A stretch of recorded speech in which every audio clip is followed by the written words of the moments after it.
मुस्कान ने अपने पति सौरभ को क्यों मारा? राज से उठ गया पर्दा। जी हां, उत्तर प्रदेश के मेरठ में हुए सनसनीखेज सौरभ राजपूत हत्याकांड में अब तक का सबसे बड़ा खुलासा सामने आया है।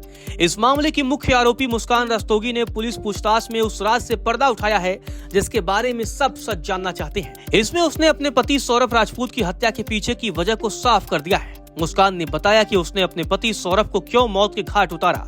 साथ ही बताया कि इस पूरी कहानी में उसके बॉयफ्रेंड साहिल शुक्ला का क्या रोल था। मुस्कान ने पुलिस अधिकारी को पूछताछ में बताया कि उसने सौरभ को इसलिए मौत के घाट उतार दिया क्योंकि वह अपने प्रेमी साहिल शुक्ला के साथ नई जिंदगी शुरू करना चाहती थी, लेकिन सौरभ तलाक देने को तैयार नहीं था और उसकी जिंदगी में बार बार दखल दे रहा था। मुस्कान ने पुलिस को बताया कि साल 2021 में सौरभ के साथ उसका तलाक मुकदमा शुरू हो गया था। इस दौरान उसकी जिंदगी में साहिल शुक्ला की एंट्री हुई जिसके साथ वो अपना भविष्य देखने लगी थी। मुस्कान के मुताबिक तलाक की प्रक्रिया शुरू होने के बाद उसने साहिल के साथ जिंदगी बिताने का मन बना लिया था, पर सौरभ इस रिश्ते में अड़ंगा बन रहा था और तलाक देने से इनकार कर रहा था। इतना ही नहीं, सौरभ अपने एक खास दोस्त की मदद से मुस्कान की लगातार निगरानी करवाता था जिससे उसका गुस्सा और बढ़ता गया। हत्या वाले दिन यानी 3 मार्च 2025 की रात को सौरभ के साथ उसकी इसी बात को लेकर तीखी बहस हुई थी। सौरभ की निगरानी और तलाक न देने की जिससे परेशान मुस्कान ने उसी रात साहिल के साथ मिलकर सौरभ की हत्या कर डाली।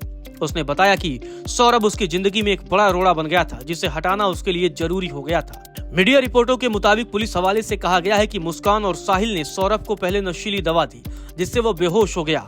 इसके बाद दोनों ने चाकू से सौरभ पर कई वार किए और उसकी हत्या कर दी। हत्या के बाद शव को ठिकाने लगाने के लिए दोनों ने इसे टुकड़ों में काटा और एक नीले ड्रम में सीमेंट के घोल के साथ सील कर दिया। इस क्रूरता ने पूरे मेरठ को हिलाकर रख दिया। हत्या के बाद मुस्कान और साहिल हिमाचल प्रदेश घूमने चले गए और सौरभ के फोन से उसके परिवार को मैसेज भेजकर यह भ्रम बनाए रखा कि वह जिंदा है। आपको बता दें कि मुस्कान और साहिल दोनों ने सरकारी वकील की मांग की है क्योंकि उनके परिवार की तरफ से कोई भी साथ में नहीं है। मुस्कान के माता पिता ने खुद उसकी फांसी की मांग की है। मुस्कान और सौरभ की एक बेटी भी है जिसका नाम पीयू है। मुस्कान और साहिल को अब जेल में रखा गया है तो उन्होंने एक बैरक में साथ रहने की गुहार लगाई थी, लेकिन जेल प्रशासन ने इनकार कर दिया। वहीं फॉरेंसिक टीम भी घटनास्थल पर बुधवार को पहुंची। इस दौरान उन्होंने बेड से खून के धब्बों का सैंपल इकट्ठा किया। इस बीच परिवार वालों ने मुस्कान और साहिल को लेकर चौंकाने वाला खुलासा किया है। परिवार वालों का कहना है कि साहिल और मुस्कान दोनों जेल में मौज काट रहे हैं। उन्हें सजा देने की बजाय खातिरदारी की जा रही है। उन्होंने साहिल मुस्कान को मेरठ से जेल से अलग अलग दूरस्थ जेलों में ट्रांसफर करने की मांग की है। इस बीच हत्यारे साहिल की नानी ने बताया कि साहिल को औरतों का नशा था। साहिल की नानी बुधवार को मेरठ जेल में बंद साहिल से मिलने बुलंदशहर से यहाँ पहुंची थी। हालांकि उन्होंने साहिल से ज्यादा सौरभ का पक्ष लिया। साहिल की नानी ने कहा, मुझे साहिल से ज्यादा दुख तो सौरभ का है। सौरभ के साथ अच्छा नहीं हुआ। वह साहिल के नए नए कपड़े और नमकीन लेकर आई है। उसे दो नशे के हो गए थे, एक तो नशा का और दूसरा औरत का नशा।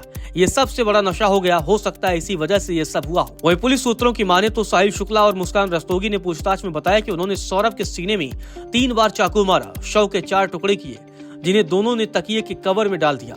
2 चाकू ड्रम में ही सीमेंट में दबा दिए। दोनों ने सौरभ का सिर धड़ से इसलिए अलग किया ताकि शव की पहचान न हो सके। दोनों हाथ भी कलाई इसीलिए काटे ताकि सौरभ के फिंगरप्रिंट न मिल सके और शव की पहचान न हो सके।